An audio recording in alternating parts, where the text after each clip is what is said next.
Imagine a major shift in investment strategy that could dramatically alter fund performance. This is exactly what happened when SJP decided to remove advice fees from their funds. But here's where it gets controversial.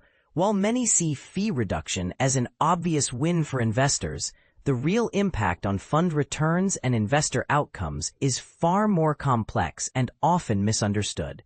Let's break it down. SJP, a well-known player in the investment world, made a bold move by stripping out advice fees from their fund offerings. Advice fees are charges investors pay for professional guidance on managing their portfolios. By eliminating these fees, SJP aimed to make investing more cost-effective and transparent. On the surface, this sounds like a straightforward benefit. Lower costs should mean better net returns for investors, right? Not necessarily. Removing advice fees changes the dynamics of fund performance in several ways. First, it directly reduces the expenses deducted from the fund's returns, which can boost the overall performance figures. However, advice fees often cover valuable services such as personalized portfolio management, risk assessment, and ongoing financial planning. Without these services, investors might miss out on tailored strategies that could protect or enhance their investments, especially during volatile market conditions. And this is the part most people miss. The relationship between fees and performance isn't just about numbers on a statement.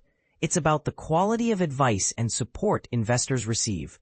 For example, a professional investor might argue that paying for expert advice is worth the cost if it leads to smarter investment decisions and better long-term outcomes. On the other hand, some private investors prefer to avoid fees altogether, believing they can manage their portfolios independently or through low-cost automated services. To better understand your perspective, which of the following best describes your role? I am a professional investor who advises on, manages, or analyzes investments. I have a professional interest in the investment industry and work with or provide services to professional investors.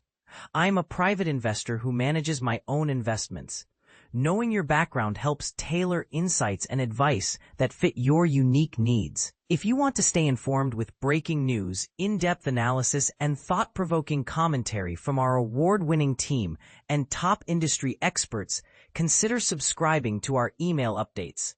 We also share the latest developments and relevant content from select CityWire partners, ensuring you get a well-rounded view of the investment landscape. Now, here's a question to ponder. Is removing advice fees truly beneficial for all investors, or does it risk oversimplifying the complex relationship between cost and value in investment management? We'd love to hear your thoughts. Do you agree that lower fees always lead to better outcomes, or do you think there's more to the story? Join the conversation and share your perspective in the comments below.